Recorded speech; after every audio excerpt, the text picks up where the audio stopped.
Hey everyone, Peter Colorado here, 630 e-bikes. A very important question, how can we make the bike more comfortable?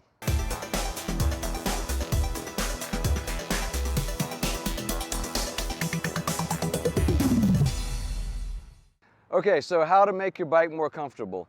So it's an interesting question because in riding a bike there has to be an interface between the machine and the human body, right? And normally that is the pedals, the seat, and the handlebars, okay? It's just how it is. And so we have to figure out the most comfortable way to accomplish that while also making, it possible for you to ride the bike effectively and efficiently. There are a lot of things you can do with the bike as it is, and then there are other things you can add to the bike or change or wear that can make a big difference, okay? So I'm gonna give you several tips. I don't really have them listed. It's just a lot of, there are a lot of different things you can do in combination or just with what you have already, okay? So the first thing is getting the right positioning on the bike, okay? So there are a few spots of adjustment. One, of course, will be the seat height, which normally will have a quick release like this. You can raise the seat up and down, okay? That's a very basic one. Everyone should probably know that one. You can also adjust how straight the saddle is. It should be straight on with the bike.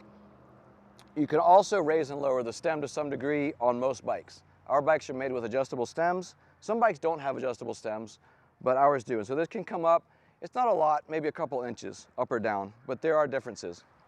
Also, the handlebars can be tilted forward or tilted up, depending on what's most comfortable, okay? And depending on what bike you have, there may be more or less tilt. Some have cruiser handlebars that can come down and up like this.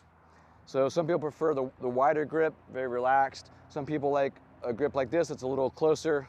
I'll turn. It's a little more like a motorcycle. Some people feel like they have a little more control this way, but it doesn't have that easy riding style. Just different styles. So with the bike you already have, you can do those things. You can raise and lower the seat. You can raise and lower the stem. You can adjust the handlebars back and forward.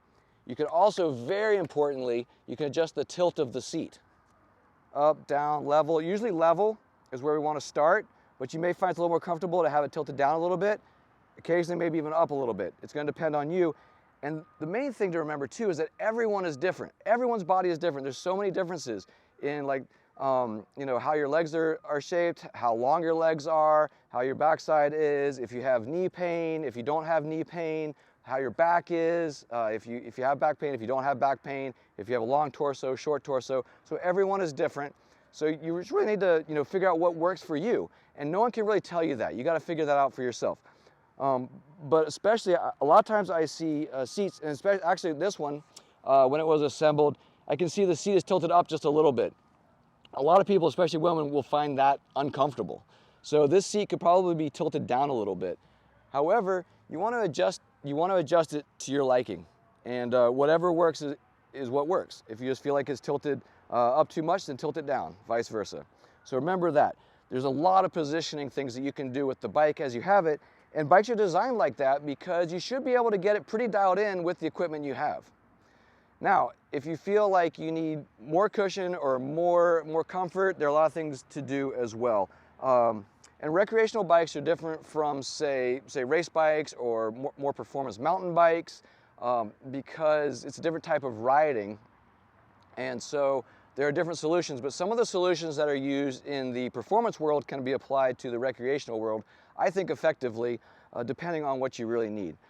But what you might want to look into next, after adjusting the seat properly, is if the seat just isn't suitable for you, you may want to look for another seat. And again, everyone's body is different, so you may not know it until you actually try and sit on different seats or saddles, okay? This one's a little bit more of a performance size saddle, just a little bit more. It's a kind of suitable to a hybrid, like this bike is a hybrid here. And so there are wider saddles. On our cruisers, like the Every Journey and the Round the Block, the saddle is 10.5 inches wide. This one's more like maybe 7.5 inches wide, okay? So a wider saddle will give more support to you, obviously, but that doesn't necessarily mean more comfort. Everyone's different. So you just really want to try it. There's a company called Cloud9 that specializes in comfort seats. They make seats as wide as 12 inches, I think maybe even wider, and they have a lot of cushion, Sometimes more cushion translates into more comfort, but sometimes it doesn't.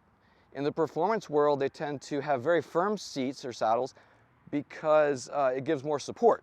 A firm seat will give more support. And sometimes you'll find that with a car too, like for a longer drive, you may actually enjoy a firmer seat than a softer one, or a firmer mattress when you're sleeping than a softer one.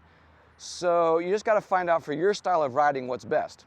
For me, if I go out on my road bike and I want to ride for a long distance, I actually will want the firmer seat because it will give me more comfort over the long run. Maybe on a short term, you want a softer seat. So if your seat isn't working for you, first of all, try the adjustments, but then go out and try some different seats, or maybe order some and try them out. Like I said, Cloud9 is a great resource. We also have cruiser style seats if you get one that has a narrower seat. So a lot of options on seats.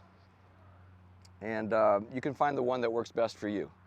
Another idea, this bike already comes standard with suspension on the seat post, okay? So right here you can see this little rubber boot. It covers where the seat post can compress, okay? So it can go up and down a little bit, and that helps take out some of the shocks, okay? It absorbs the shocks, it's a shock absorber. So if you have a rigid seat post, which most bikes come with, you can try getting a suspension seat post like this, and that will help kind of take out some of the shocks from the road. Now another option too is a suspension fork, which is like this one. It can kind of go up and down and absorb the shocks. Now you probably want to buy a bike that already has the shocks if this is something that interests you, because although you can add shocks to a bike, it's really going to be kind of expensive. Probably it's going to be more expensive than makes sense than just ordering a bike that has this suspension in the first place. A nice thing about most bikes with suspension, like this one, is that if you find out that you don't want the suspension, you can actually lock it out. We have another video on that, and it will make it rigid. So it just rides like a regular bike without the suspension. But if you do want the suspension, of course, you can unlock the suspension and it'll absorb those shocks for you. So after adjusting the seat and the grips, the handlebars, the stem, the height, the angle, maybe looking for a different style seat, either wider, firmer, or more cushion. The next thing you want to look at is suspension. So suspension seat post is a good idea. A suspension seat post can easily be added to any bike. You can just buy one that's the right diameter.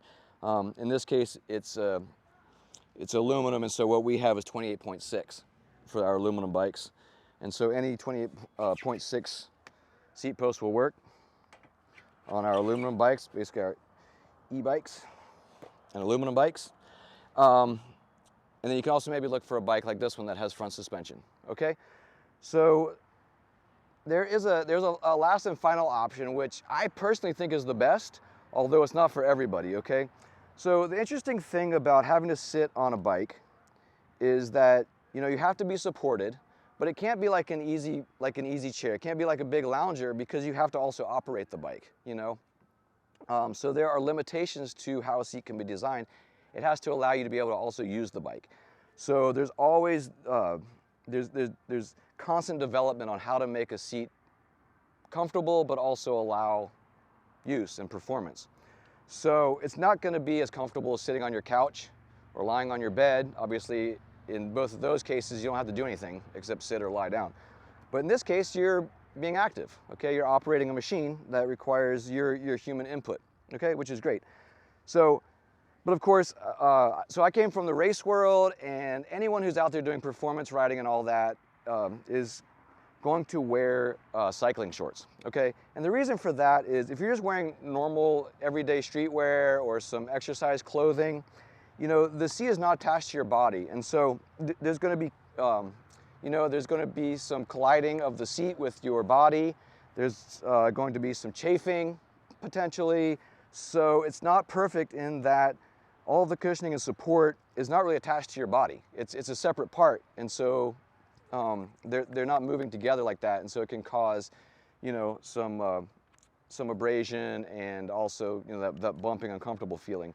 So the most comfortable thing that I've ever encountered is a nice firm seat with a very nice pair of cycling shorts. Cycling shorts can range a whole range of quality, and you can get them very cheaply made, or you can get them more expensive. The cheap ones, in my opinion, are not worth it. They just won't really give you the cushion or support that you want, and they'll also maybe cause some abrasion as well. But if you get a really nice pair of cycling shorts, they may cost between 80 to 120 bucks, something like that, depending on what you get. But they will really give you a lot of support, and also that support is always on you with your body. So whatever, if you stand up or if the bike's rocking back and forth, that cushion is with your body. It's not unattached and banging into you. So also there's no chafing because they are cinched up, they're close to your skin, and so they protect you from the chafing. Obviously, with a lot of people wearing bike shorts, it's kind of a thing. Like, it's not a big fashion statement. People don't think it's a very attractive look. So you can wear regular shorts or some sort of exercise short over the cycling shorts if you don't like the look of that. But in my opinion, and you may want to try it out if other things aren't working for you, is find a very nice pair of cycling shorts which will have a lot of padding for the crotch and for your rear end, and will really, really help with just making sure that you have the cushion and padding where you need it. And that's why I know the racers, they're light, fit athletes and all that, but still, they're going to be in the saddle for 4, 5, 6 hours a day. And they're on these tiny little saddles, so even that is, it hurts them, it can hurt them. So they wear really nice cycling shorts, and that's how they're able to ride for so long. Some people get on a bike and ride for, half an hour and go, oh my God, I don't want to do that again because it's uncomfortable. Maybe they have like the wrong situation and things aren't adjusted correctly. But if you get the right stuff, you can ride for a long time and feel very, very comfortable. So anyway, I encourage you to look into all those options. That's pretty much everything I can think of. Like I said, mostly starting off just getting the adjustments right on the bike that you have. And you could probably dial it in, most of it or all the way with just what you have. Because we do design our bikes anyway with comfort in mind.